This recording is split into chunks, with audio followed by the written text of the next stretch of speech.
Today we have Tim Delaney with us. He is the head football coach at South Park High School in Buffalo, New York. Coach, how you doing? Great, man. Thanks for having me. Well, thanks for coming on, Coach. How's everything in your neck of the woods? We're just going day by day here, trying to handle quarantine and COVID life, and trying to get back to football. Okay.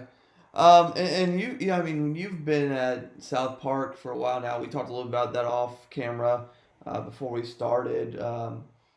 But I think, and even talking to you before we started, like it's an interesting little development from how you guys essentially went from a small, like three-person staff that pretty much wasn't allowed to play for state championships to um, winning a state championship, winning a sectional, and kind of the growth of your program.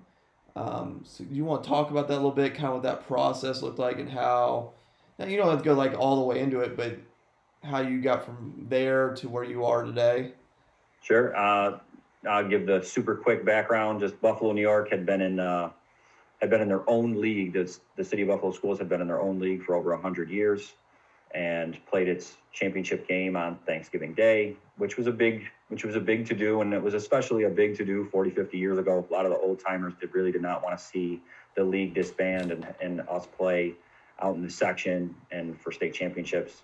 But our superintendent at the time made that move, and there were some growing pains within the district as far as football went, and we went from having I think we had 9 programs at the time, and now we have 5. We have some merged schools, but there was no JV. We only had one head coach and one paid assistant. We had to do some things in order to get our programs to a competitive level out in the section and playing against suburban schools. Um, so some of the things that we instituted that everybody was already doing around the country, having a 12-month program, all the weight strength and conditioning, and spending time in the weight room, and then doing individual workouts and team camps and thud camps and all those things. We slowly instituted as we went along, and we got the right kids out, and some kids throughout the city saw that we were doing the right things and started attending our school from coming out of 8th grade into 9th grade, because we have kids have some choice in where they can go to school. And we got some good kids, and we assembled a coaching staff that bought into all those things and got the kids to buy in, and we ended up starting to win some games and win some division championships, and then just kind of took off from there. Now, I mean, you did mention another thing, and I know you've written an article on it a little bit, but do you want to talk about the importance of hiring a good staff? I mean, I think I've been an assistant now, oh God, what, 10 years? And that's kind of one thing I've talked to head coaches I've worked for and noticed is that, I mean, hiring that name, hiring that person as the head coach is great, but if they can't surround themselves with good people, good quality coaches, it's kind of difficult. Yeah, I mean, here it took some time, no doubt. I didn't even get to hire my first assistant. He was given to me. That was my assistant coach for the first couple of years. He's no longer with us. He moved on. We ended up, I ended up just kind of weaving through, finding a guy in a building for a short time. Like I am the only coach that works in our school. None of my other coaches work in our school. Um, Not by design. I'd love to have another guy in the building. It just kind of has happened that way. Not a lot of football guys in our school, I guess. But finding the guys who have the same vision. I mean, that's really what it boils down to. That care about kids, that care about football, and in the end, those two things are going to be what make you successful. Doesn't necessarily mean you're going to win a division or a section or a state championship, but having that buy-in with the adults who turn around and care about the kids. We're in an urban setting. Our school is 95% free and reduced lunch. Our kids, don't have all the advantages often, so it's important for them to know how much our program cares about them. We try to go the extra mile and do a bunch of different things to show them that if they do the right things here, that it will benefit them down the line, whether it's football related or not, but just in general in life. So As far as the staff goes, it's finding the people that, believe in the same things that you believe, because in the end, yeah, you might be really, really good at X's and O's and you can dial up a blitz on the right down. But if you, walk out of there right after practice and don't talk to the kid and if you don't jive with our guys, then, some of that stuff just doesn't really matter. So I think that's, and you got to get lucky as a head coach. You got to come across those guys that you end up working with, that you end up working well with. Right now, our staff's been together. I'm going to go back 7-8 years. We pretty much had the same staff. We might have a volunteer here or there that pops in and out, but we've had the same guys now for 7 or 8 years, and that's important. All the continuity of verbiage and language. Like I always say, like we don't really install anymore. We install on the lower, on the JV level, but by the time the kids come up to varsity, the kids are teaching our younger kids. We're just going, and that makes a huge difference when you're talking football. Okay, I get that, and obviously nobody's really changed 7-8 years. But when you do get that new guy, or if you have to plan for that new guy, how do you teach him your culture, offense, defense, and stuff you need to teach them? Good question. We had to hire a new guy this year. One of our JV coach stepped down. He retired from teaching. So one of our JV assistants will take that job, and we had to hire a new guy. So unfortunately, we haven't had an opportunity to even be on the field because all that stuff happened mid to late summer, and we haven't even been able to be with our kids yet. But it's I had known the coach a little bit, so I had the feeling that things will go the right way. Coaches basketball in the city, so getting him on board with us, the first conversation, is this going to work or not? You have to get that feel as a coach. It's not really, I don't have a template that says, yeah, this guy's going to work or not. You kind of get the feeling, yeah, I think that he'll jive with our kids and it'll go the right way, or this might not be a good fit. So as I found that, now it's, all right, we're going to sit down probably via Zoom, talk about our scheme and get everything squared with him. And usually new guys come on, you're a position guy to start. And if you're quick learner, or a ton and your experience dictates that you're going to have even more influence offensively, defensively, depending on where you fit with us. We keep it pretty simple football wise. I feel like the most important thing for our program is our kids are going to play fast always, whether it's offense or defense. We keep things pretty simple. So once I sit down with somebody and talk about what we do offensively or what we do defensively, if you've coached football, even at a lower level or not a ton of years, you'll pick up what we're doing pretty quick. And we're open, like I call the offense, our defensive coordinator has been our D coordinator since 2015. We're open to ideas. And I think that's another positive for our staff. Like when we talk at the end of practice, when we meet on Sunday nights, we're all open to the ideas of each other. And as we kick those things back and forth, I think that tends to get a younger coach or a newer coach on staff to really buy into what we're doing. He drops that nugget. Oh yeah. I think we should throw screen on first down. And then I make sure that we throw screen on first down in the first quarter of the next game. And then he's like, man, he listened. That kind of thing is important for your staff. And then that guy wants to work a little bit harder. Because in the end, it's all about, like what we talked about, all about that vision of, what do you want your program to do and be? We all want to win football games. I know it sounds cliche-ish, but you want your kids to be good, and that's why it's so multi-layered. You want your kids to be good and do well. Well, in order to instill some of that stuff, they have to buy into what you're doing, which in turn means, you got to be working to try to win games. So it's just so multi-layered when I try to explain it to people who are like, oh, you coach football, that's cool, but they just don't understand all of the things that go into it. And yeah, I watch Huddle a lot to try to game plan and win games, but on the back end of that, it's all really so that kids understand, oh, yeah, we have to game plan. We have to work hard. We have to be dedicated. in order to get the result that we want. And so those things come off kind of cliche when you're talking to people about it, but I mean, it's just the truth. In order for a kid to buy in to doing all the things, they want to see that this stuff is going to pay off. If that makes sense. No, that makes 100% sense. And then kind of next area I want to go to this, because I'm always curious for successful programs what a typical week looks like. Now, obviously, I'm asking like pre-COVID. What did your typical Monday through Sunday look like for your game program? Week? Yeah. So game week for us, I'll go from, so our game finishes. So we play, the majority of our games are on Friday night. So we'll play Friday night. When the game ends, we release the kids. We go eat as a staff.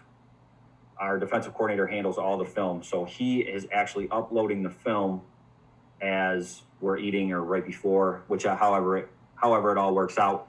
So the film's uploaded. The kids know that they can watch the film at 3 a.m. So we usually get like a notification that somebody has added clips to their highlight at 3:30 a.m. or something.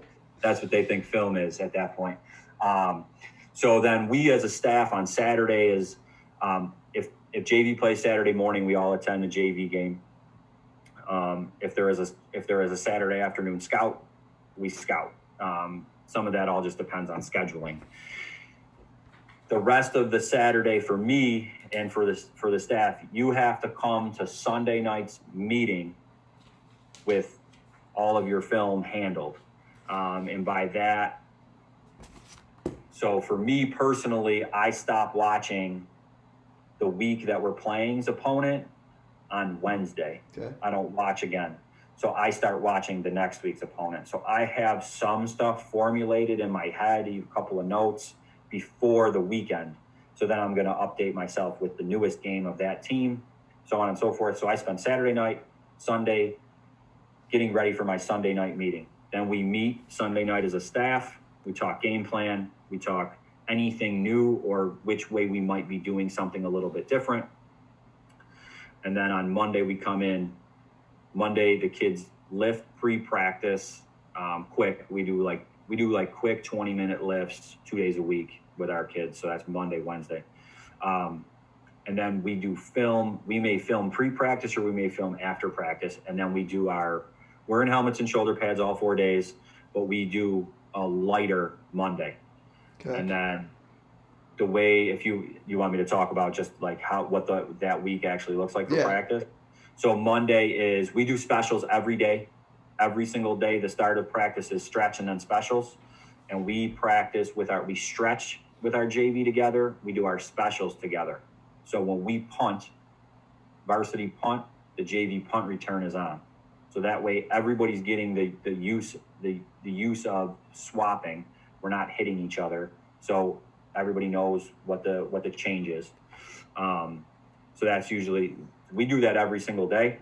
Then we go into, we do our 2-point period because we don't kick extra points. So I do our 2-point period, which is like technically install, but it's all of our same stuff, but we might be changing.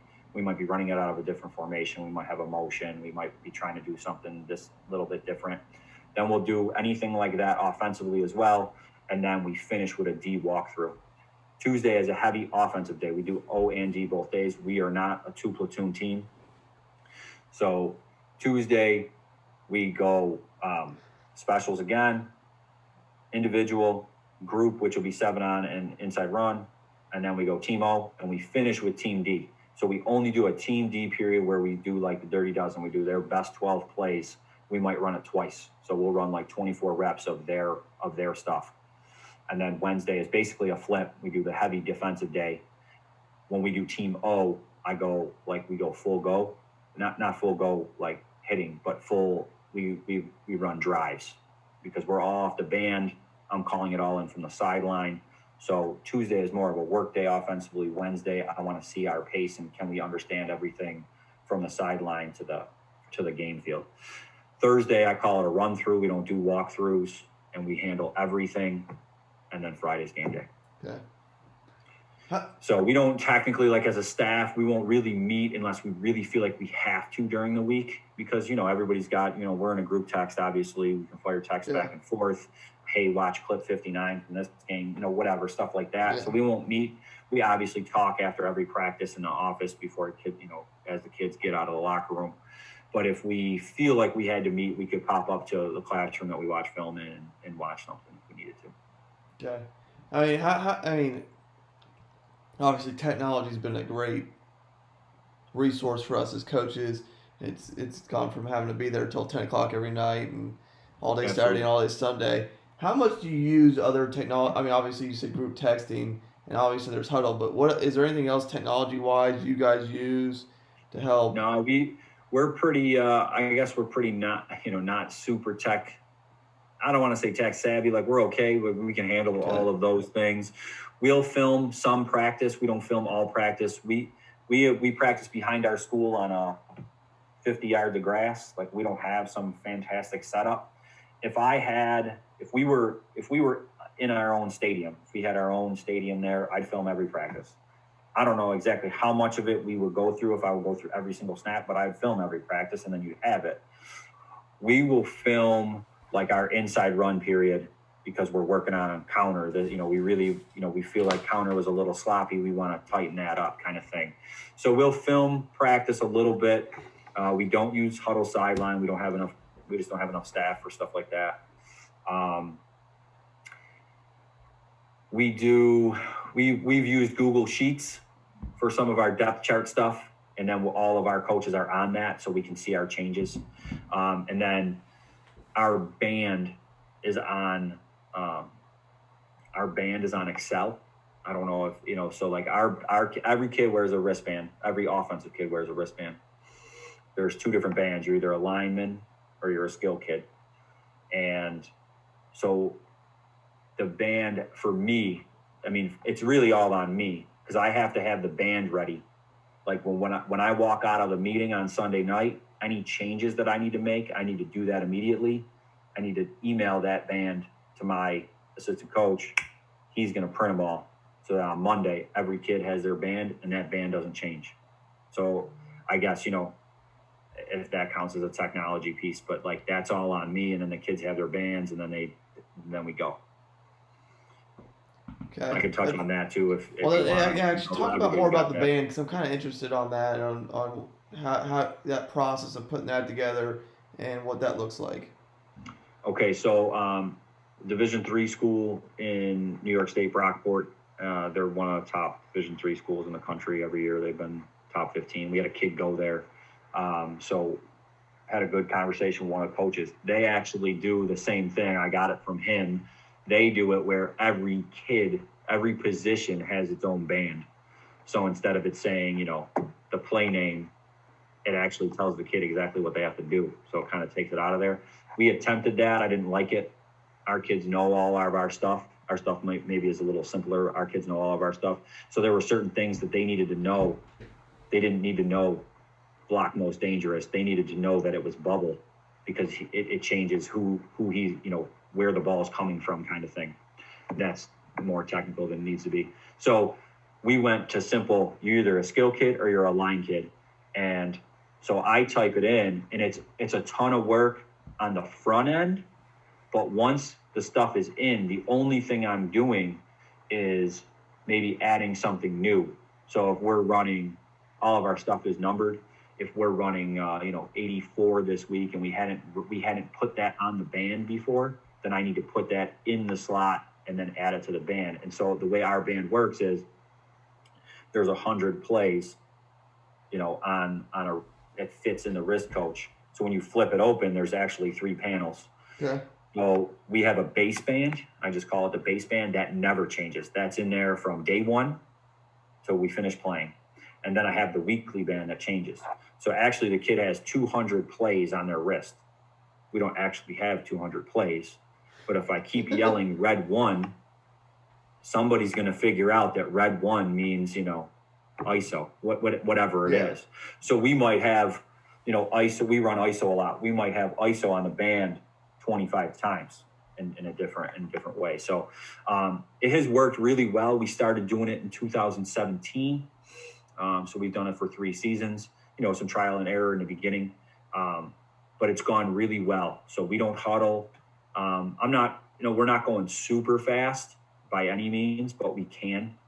Um, and I'm just used to it now. I mean, calling it. I mean, when we won the state championship, we were huddling. The quarterback would run over every play, and and then I started thinking about it. I'm like, man, if Ty wasn't running over me every play, who is a running quarterback, he would have had a little bit more energy because I'm running the kid and then he's coming over to get the play. Or we would have a receiver come over and get the play. But same thing. Like now everybody's got the band. Occasionally a kid will read the wrong column. But other than that, it's been really, really good. And it speeds up practice, which is a really nice thing. You can get a handful more reps in every time because we're not huddling up and talking. Yeah, so it's constant, fast-paced movement. Yeah, you can go as fast as you want. What my plan basically was coming out of last season, coming out of the 19 season, going into the 20 season, we were going to, because we had a lot of kids coming back, I wanted to continue to build on it where we would always be using the band, but I wanted to be able to go faster if we wanted to, where we were going to add in code words that we had used a long time ago to be able to go real quick.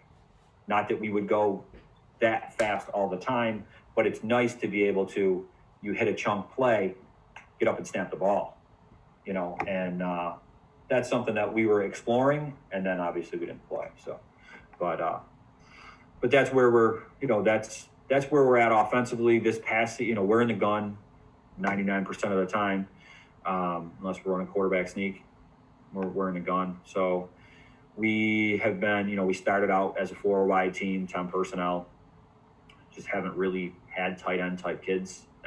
We have in the, recently. So sometimes we'll be in 11, and we were in a ton of 20 last year. We got a ton of 2 back. So it kind of dictates, I mean, the system doesn't change, but what we'll get in or how we'll run it will be dictated by what kind of kids we have. Now, do you have your JV kids use the band as well? So they have not. I want to get there. Like that would kind of be the next movement, is to get the JV kids in the same boat there. But it's a lot of work on my end. So I got to have the offensive play caller on JV understanding like, hey man, you got to have the band ready to go. And what I found, especially early on, before we went to having that second set of plays, like you were pigeonholed. So if I didn't have, like on our bass band, there's plenty of stuff that's not on there. So like if I go into the week and I want to have, I want to run, I have my plan, like I'm going to run X, Y, and Z, and you get out there and it's the middle of the second quarter and like, man, I'd love to run a bass play that we normally run and I didn't put it on the band, I can't call it. Like you get real stuck, like, and I'm like, I want to call it. So because we're numbered, I can always tell the kids we're going live number, and I can just yell out 94, and they know what 94 is, and we can go.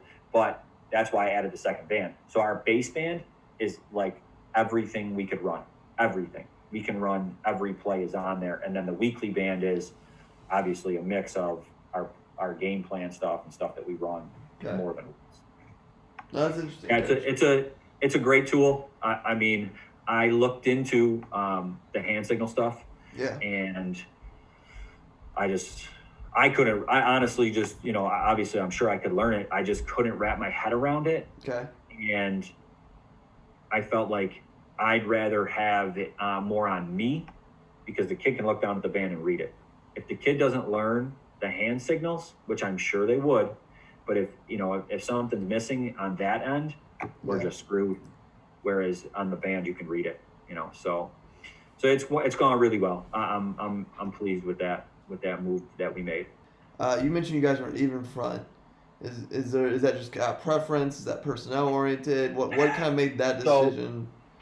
So I'm going to go back. So one of my good friends was our defensive coordinator in 12, 13, and 14, and we diced around with playing a 40 and a 30, depending on the kids we had. And if I go all the way back, the year before we got pretty good, we had tiny kids, so we played a 30 front. We tried to knife around and do stuff.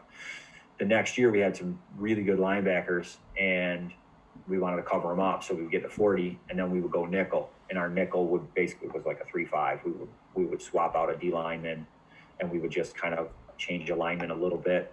and it worked. So that's kind of what we do now. So we're a base 40 front team. We almost always have a really good defensive end, and last year we had two great ones, and we usually have a big body so that we can get somebody up front. And last year, like if our toughest spot was we didn't have two like monsters in the middle, so we really needed to cover those guys up. If we would have played a 30, we would have got cashed all the time. So I think we all feel a little bit more comfortable with the 40, but we have it in place to be able to flip to our nickel package, which is a 3-5 look. And it just depends on the kids. If we felt like, man, we really don't have two kids that can play D tackle, which really means for us, we really need to have 4 kids that we feel can take legitimate snaps. If we felt that wasn't going to really work, we would just probably start our year in a base 3-5. So we do enough of both that the kids feel comfortable. It's not like, man, and we don't do a ton. We send some guys, we blitz a little bit. We play base when we cover 3 behind us, and then we could play man, and then we roll and play some 2 safety stuff. We play some cloud coverage to trips as kind of a base thing that we do. But we just want them to play as fast as possible, so we try to take the thinking out of it. I think the 40 front makes that a little bit easier to do. And that's just kind of where we're at defensively. We want them to play as fast as possible. We learned that. So when my buddy who was a defensive coordinator in 12, 13, and 14 left, he got a head job. So our offensive line coach, I said to my other 2 assistants, do one of you want to call defense, or am I calling them both? So this is the year we're going into. Now in 14, we had lost in the sectional finals to the perennial power in a close game. We were bringing everybody back, a lot of guys back. So we knew we were going to be good. And I said, and Nick didn't get the job until late. He didn't get the job until end of May. So I said to my 2 assistants, what do you guys want to do? And my offensive line coach, who'd been with us a couple of years, said, I want to call the defense. I said, okay, because I really didn't want to call offense defense because it's impossible. I had to do that early on in my career, and it's impossible. You can't really do it. So I helped Kevin a lot the first year, and we all help each other game plan wise. So I helped him a lot and dropped a lot more in his ear about what I would like to see on certain downs based on what I thought was coming. But he is just, that was his first time calling defense, and we won a state championship. So, what can I say?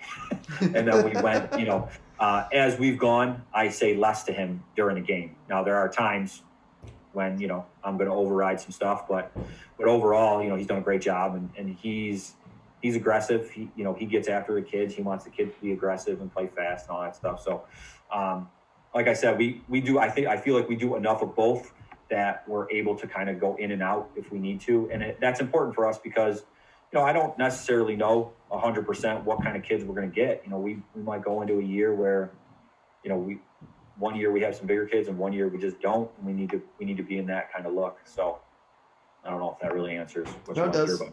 It does. And Coach, I appreciate you for coming on.